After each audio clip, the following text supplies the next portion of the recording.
सबसे पहले तो मैं चेयरमैन साहब का धन्यवाद करना चाहूंगा कि हमारी पार्टी ने और विपक्ष के दूसरे साथियों ने हमने नोटिस दिया था कि जो देश में सूखा पड़ा है और पानी की किल्लत है और उसकी सेक्रेटरीट से जवाब आ गया है 2 दिन पहले कि 27 तारीख के लिए चेयरमैन साहब ने अनुमति दी है। उसकी चर्चा के लिए उसका मैं अपनी तरफ से और विपक्ष के दूसरे साथियों की तरफ से चेयरमैन का और डिप्टी सेक्रेटरीट का धन्यवाद करता हूं कि 27 के लिए आपने हमारी मांग ये पूरी की है जो पूरे देश के लिए बहुत जरूरी है। सर, हमने दूसरी चीज की तरफ भी एक नोटिस दिया है सरकार का ध्यान आकर्षित करने के लिए। सर, बजट सेशन में इस दफा 2 भाग रहे, पहला पार्ट और अब आज से दूसरा पार्ट शुरू हो गया। पहले विभाग में सेशन न्यूज सेशन उसी का न्यूज सेशन है, लेकिन काम तो वही है जो अधूरा रह गया है बजट सेशन में। तो उसमें बहुत अच्छा काम हुआ, शायद सरकार की अपेक्षा से कुछ ज्यादा काम विपक्ष ने किया और शायद पहली दफा विपक्ष सरकार को कहती थी कि हाउस बढ़ाओ और ज्यादा बिल लाओ। सर, मैं ये कहना चाहता हूं कि चाहे वो कांग्रेस पार्टी हो या दूसरे विपक्ष के नेता हों या विपक्ष दल की पार्टियां हों, हमेशा हमारा प्रयास रहा है कि ये सदन चले, कानून बने, लोगों के हित के लिए कानून बने, किसानों के लिए, मजदूरों के लिए, गरीबों के लिए, नौजवानों को एम्प्लॉयमेंट देने के लिए, उद्योग आए, भारत का उत्थान हो। इसके लिए पूरे विपक्ष की हमेशा ये कोशिश रही। लेकिन इधर साल भर से हम ये देख रहे हैं कि किसी न किसी तरीके से कहीं न कहीं रूलिंग पार्टी की तरफ से ही प्रयास किया जाता है कि सदन न चले, और ऐसी घटनाएं अपने आप से नहीं हो जाए।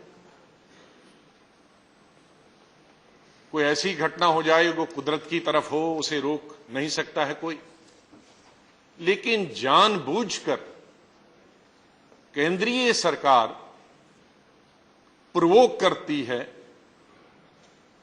अपोजिशन को इंड्यूस करती है डिसरप्शन।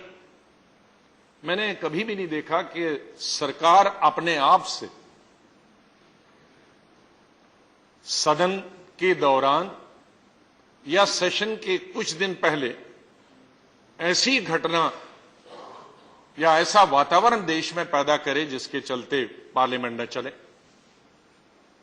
हमने पिछले सेशन में भी देखा, इस सेशन में नहीं, उससे पहले दिसंबर के। I am coming to that.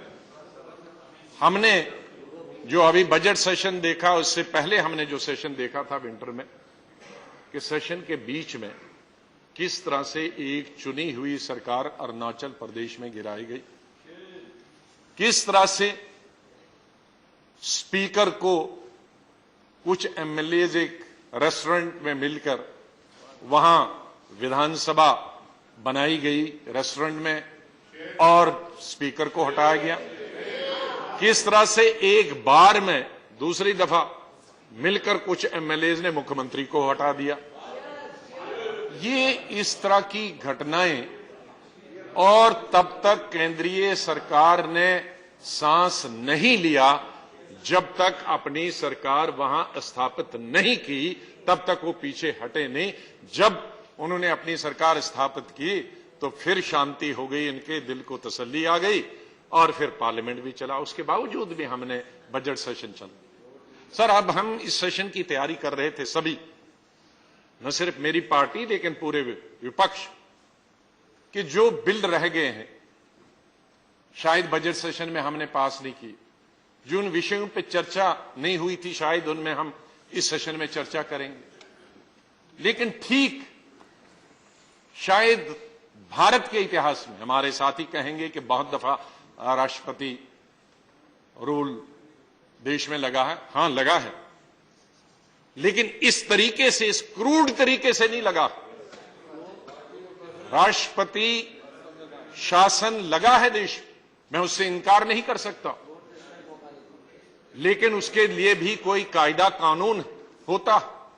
लेकिन बगैर कायदे कानून, बगैर जजों की परवाह किए हुए, सिंगल जज की जजमेंट की परवाह किए हुए, डबल बेंच की जो जजमेंट है उसकी परवाह किए हुए, मैं बधाई देता हूं उस डबल बेंच के जजेस कि जिनके गट्स हैं, जो फाइट कर सकते हैं गवर्नमेंट ऑफ इंडिया के सामने। आज भी इस तरह का जो वातावरण आज यहां है, उस वातावरण में भी वो गट्स दिखा रहे हैं। सर, इस सरकार ने सिंगल जजमेंट का अपमान किया है, इस सरकार ने डबल बेंच की जजमेंट का अपमान किया है, और बार बार कोर्ट ने इनको कहा है ना प्लीज। ये इस सदन में और दूसरे सदन में कई दफा कई विषयों पर जो कोर्ट के सामने थे उस पर चर्चा हुई है, इस पर चर्चा होगी और होके रहेगी।